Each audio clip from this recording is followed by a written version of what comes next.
Nu, lūk, nākošā brīnišķīgā prezentācija no skolotājiem mums būs no Andras Raktiņas.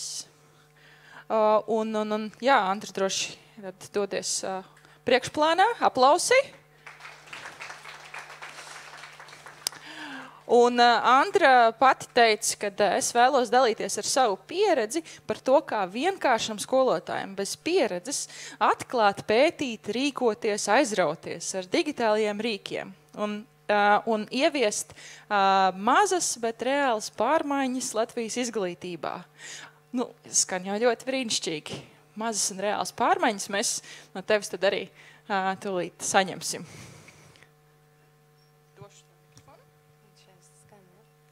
Jā, sveiki, labdien visiem.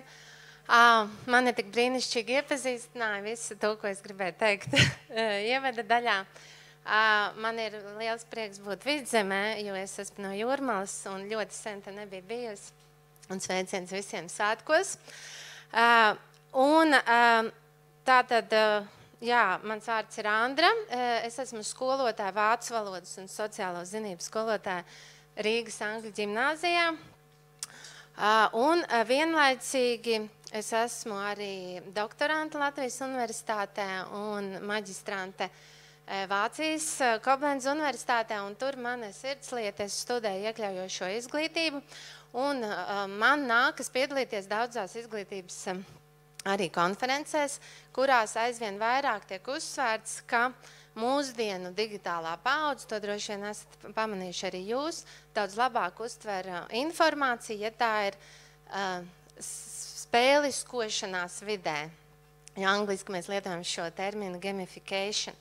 Un tāpēc arī šodien es esmu jums sagatavojusi prezentāciju tādā rīkā Genially, kur es izmantoju arī ar saviem skolāniem un varbūt kādu iedvesmotu arī veidot nākamajā mācību gadā šeit kādu uzdevumu skolēniem. Tas ir tātad bezmaksas rīks.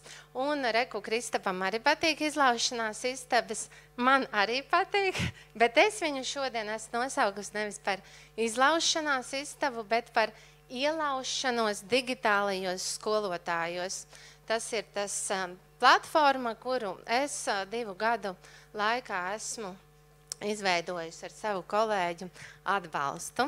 Nu, lūk, tad mēs varam sākt. Tātad, šeit tas princips ir ļoti vienkāršs. Skolānam ir, šoreiz te būsim mēs, ir jāizpilda uzdevums, lai nokļūtu pie rezultātu. Mūsu rezultāts būs tāds, ka jūs būs iepazīstinājuši ar šiem digitāliem skolotājiem. Un kā mēs redzam, ir jāizpilda 3 uzdevumi. Un tad, kad mēs viņus visus 3 izpildām pareizi, tikai tad mēs varam nokļūt pie šī gala rezultāta. Dzīvē ir tā, ka mēs tur vadām skolēns pēc katra izpildīta uzdevuma saņem kodu, bet šoreiz šo mēs esam noņēmuši, tam nav nepieciešamība. Tātad, kāda vispār bija problēma, kā es esmu nokļuvusi līdz šiem digitāliem skolotājiem? Tātad, ja mēs atceramies, pirms 2 gadiem sākās pandēmija, un tas ir arī brīdis, kad mēs visi nokļuvām šokā, ka tagad mēs esam visi attālināti. Ja mums būtu jāatbild uz jautājumu, vai Latvijas skolotāji sākoties pandēmijai bija sagatavoti mācībām attālināti? Iespējams, mēs gribam atbildēt ar jā. Nē? Tā nav pareizā atbilde, jo arī Latvijas pētījumi, piemēram, ko veikusi mana kolēģe Evija Mirke, uzrāda, ka Latvijas skolotāja digitālā pratība bija ļoti zema. Tātad mēs spiežam nē. Mēs nokļūstam pie nākamā jautājuma. Kādas tad bija šīs visbiežāk sastopamās problēmas pandēmijas sākumā, kad sākās šis attālinātais process?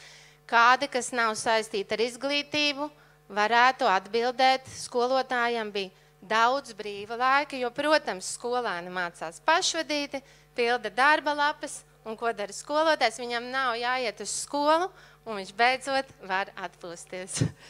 Bet mēs zinām, ka īstenībā atbilde bija, tas bija milzīgs pārgurums, tāpēc, kad mēs joprojām turpinājām funkcionēt tā kā klātienes ar šīm klātienes režīma metodēm. Proti, mēs sūtījām darba lapas, skolēni pildīja šīs darba lapas, fotografēja, sūtīja atpakaļ, kas nu drukāja, kas urbās ekrānā, labojām. Un ir tātad arī dūrjā aptājas, kas uzrāda, ka Latvijas skolotājiem bija 70% vairāk laika viņi patērēja, kā strādājot klātienē. Ja?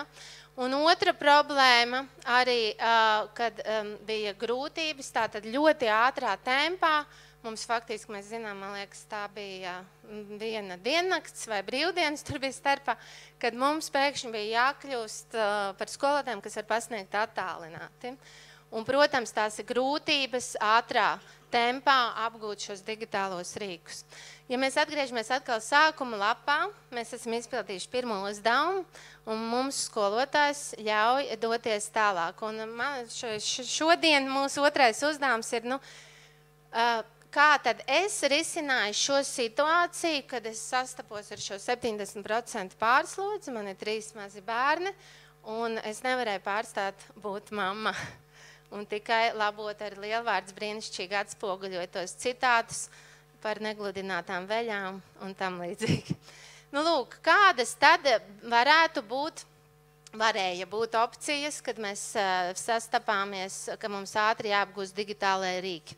Mēs varējām lasīt grāmatas par to, kā tad veidot šīs attālinātās stundas, bet mēs zinām, ka no lasīšanas praktiskajā darbā visai maz tas palīdz, tikai tad, kad mēs izmēģinām, ir kaut kāds rezultāts. Mēs varbūt varējām doties komandējumā uz Silīcija ielai, bet nē, tāpēc, ka bija Covid, un mēs nekur nevarējām ceļot. Nu, lūk, tad varbūt risinājums būtu ar video pamācībām apgūt šos digitālos rīkus. Paskatīsimies mazliet vienu šādu. Ai, diemžēl man nav pieslēgts.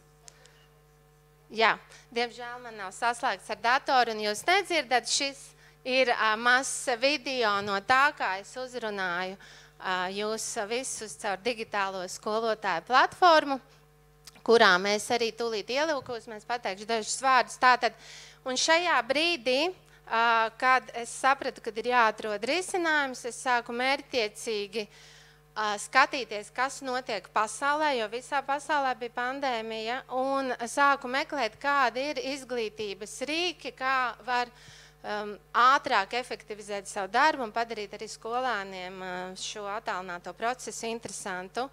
Un, protams, visa šī informācija pieejama angļu valodā, bet tas viss jau bija ļoti attīstīts, un es vienkārši skatījos, kas ir top rīki, kurus izmanto un mērķtiecīgi tos apguvu. Tagad es secināju, ka tas tiešām brīnišķīgi strādā, man sāk palikt laiks ar veļas gludināšanu. Tad es sāku dalīties ar saviem kolēģiem, klausieties, ir tāds un pamēģiniet šo un to.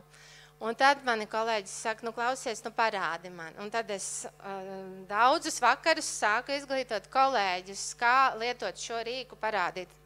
Jo nenoliedzami daudziem skolotājiem ir problēma angļu valodā, saprast, skatīties šīs pamācības un, protams, arī laiks.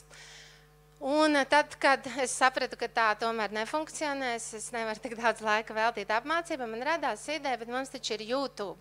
Un es visu to, ko es esmu iemācījusies, es nofilmēju īsos video, kuras latviešu valodā 5 līdz 7 minūtes parādu, kuru rīku es izmantoju, ieeju šajās platformās un parādu vienkāršākās funkcijas.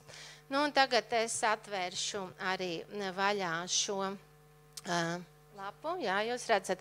Tātad šeit zem videos mēs varam redzēt, ir jau diezgan daudz lietotāju, kas tādam, man liekas, izglītības kanālam ir diezgan daudz, par to var kļūt jebkurš vienkārši abonējot. Un šeit, ja mēs redzam, ir nofilmēti visi rīki, kurus pēc būtības es esmu izmēģinājusi, lietojusi, bet šeit ir arī nofilmējuši šīs pamācības mani kolēģi.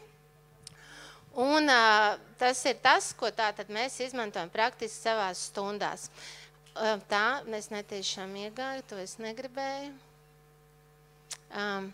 Tātad, te ir arī tāda opcija, ka mēs izvēlamies playlists, un tad, kad mēs paņemam šo sadaļu, tad te jau ir sagrupētas tādas būtiskākie rīki, piemēram, Padlet, ko iespējams Kahoot, Learning Apps, Live Worksheets, piemēram, parādīts, kā var izveidot paši Live Worksheets. Un tad, protams, arī Nearpod, kas ir faktiski atzīts viens no top rīkiem attālināto. Un ne tikai mācību procesā, par to mazliet parunāšu vēl vēlāk. Un tad, attiecīgi, vērt vaļā šeit skatīties video. Pašreiz pavasaru, kad vairāk laiks top jauna sadaļa iekļaujošai izglītībai, jo, kā es jau teicu, tā ir mana sirdslieta. Esmu arī Latvijas diskalkulijas asociācijas vadītāja. Tie ir mācīšanās traucējumi matemātikā. Un tad es gribu arī parādīt visus tos IT rīkus, kurus var lietot iekļaujoši, ja ir, piemēram, bērni klasē dažādām speciālajām vajadzībām, un gribu uzsvērt atkal no pētījumiem, kad, ja mēs izmantojam iekļaujošas metodas, tā skaitā iekļaujošas digitālus rīkus, tad iegūst pilnīgi visi skolēni, arī tie, kuriem nav nekādu speciālo vajadzību, jo nav divu vienādu skolēnu klasē, un tas jau ir absolūti pierādīts par šo pozitīvo ietekmi. Nu, lūk, tas īsumā ir šo, kā izskatās šī lapa, un tad vēl gribu jūs īsi iepazīstināt, nu kādi tad ir Latvijas skolotāji šie rīku top, skatoties no tā, kurus rīkus visvairāk skatās, un man ļoti liels prieks, ka tas sakrīt ar to, kuri rīki arī top ir daudzās citās valstīs, tas ir sāku no apakšas Padlet, GeoGebra, Canva, un top 2 skatītākie ir Live Worksheets un Nearpod. Un es pieļauju, ka kāds no jums lieto Nearpod, es mazliet gribu pareklamēt, bet es gribu uzsvērt, ka es esmu absolūti neitrāli šajā kanālā, man nav nekāda sponsori, atbalstītājs nevienu nepārstāvu, tāpēc es pilnīgi varu teikt savu to sajūtu, ka Nearpod ir brīnišķīgs rīks ne tikai attālinātajās mācībās, kas dod iespēju tā kā reāli laikā skatīties, ko pilnīgi visi klases skolēni dara. Viņi ieiet šajā platformā, un es kā skolotāja redzu pilnīgi visus uzdevumus, kurus viņi pilda.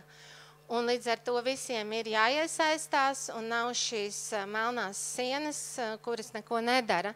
Bet tad, kad mēs nokļuvām arī klātienē, tad šis rīks, ko es brīnišķīgi izmantoju kā stundas plānu, jo viņā var integrēt savas, piemēram, kas jums jau ir izveidotas PowerPoint prezentācijas, viņas likt kopā ar dažādām aktivitātēm, kuras veids skolēna klasēs. Viņi var izmantot tehnoloģijas, bet var arī, ja mums nav tehnoloģijas. Un kas ir brīnišķīgi, piemēram, ir skolēni, kas slimo vai nav klāt, tad mēs viņiem šo pašu linku, kur es izmantoju uz tāfeles, es ielieku e-klasē, viņi pilda šos uzdevumus. Es redzu atskaiti, kā viņiem ir veicies, es viņus izmantoju kā pārbaudas darbus, jo te viņš ir brīnišķīgs ar to, ka es redzu šīs automātiskās dotās atskaitas, un man kolēģis jau uzsvēra, cik tas ir ļoti būtiski. Un es varbūt, lai jūs iekārdinātu apgūt šo rīku, jo, protams, pirmajā reizē jums būs mazliet jāvelk tam laiks, es parādīšu, kā izskatās šī atskaite. Es ieiešu savā kontā, ir arī šis viss pieejams latviski, un es jums parādīšu vienu atskaiti, kas ir no Skola 23, kuras vadīja darbnīcu. Un tā. Un tur viņi piekrita, ka viņus filmē, līdz ar to viņu dati drīkst rādīt. Skolēnu datus mēs, protams, publiski rādīt nevaram. Redziet, pirmkārt, es redzu, ja visi, kas piedalās, es redzu, cik izpildīja katrs kādus uzdevumus.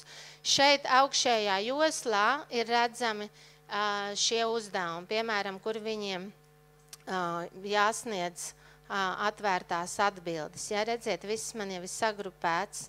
Tad, piemēram, viņiem bija jāsavieno pāri. Es redzu, ar cik mēģinājumiem katram tas izdevās, kurš to paveica, kurš nē.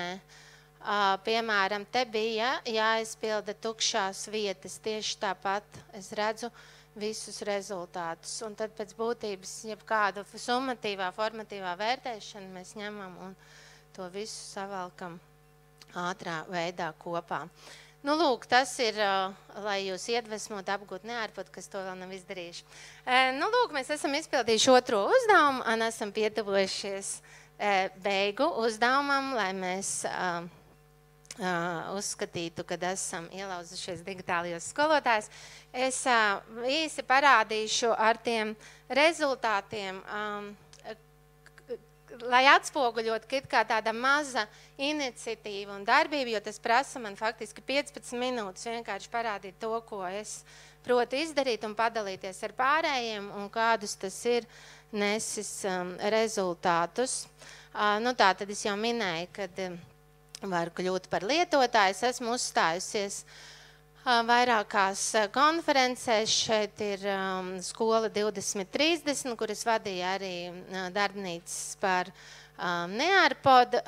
Te par mani un kolēģi, kas arī filmēs rīkus, bija raksts žurnālā arī, lai popularizētu šo kanālu. Es gribu noteikti uzsvērt savu kolēģi Vēsmu Sunu, kas ir ļoti daudz nofilmējis rīkus šajā kanālā.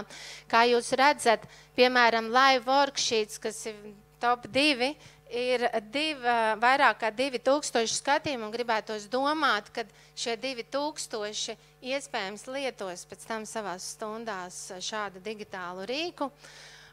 Un tad nesenākais notikums bija dalība arī Riga Tech Girls darbnīcā cilvēcīgi par tehnoloģijām skolotājiem, kur arī apmeklē aptuveni 1000 skolotāju un kuros atkal vairāk iepazīstināja ar šiem rīkiem.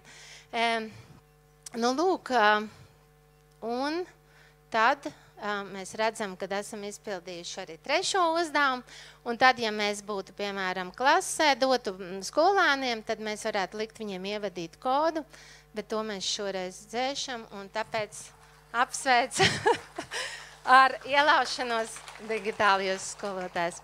Un te ātri es parādu savu e-pastu un gribu atkal aicināt. Nu, ja jums ir tā prātība, jūs lietot rīks, jo, protams, man ir arī manu priekšmetu specifika, Vēsma Suna ir ķīmijas skolotāja, un mēs nevaram apgūt visus rīkus. Un tāpēc, ja jūs to spējat, ir ļoti vienkāršas programmas, kuras uzreiz filmē jūsu ekrānu, ieraksta skaņu, tur ir viena poga, un sūtiet man. Mēs datus anonimizēsim un tā. Paldies!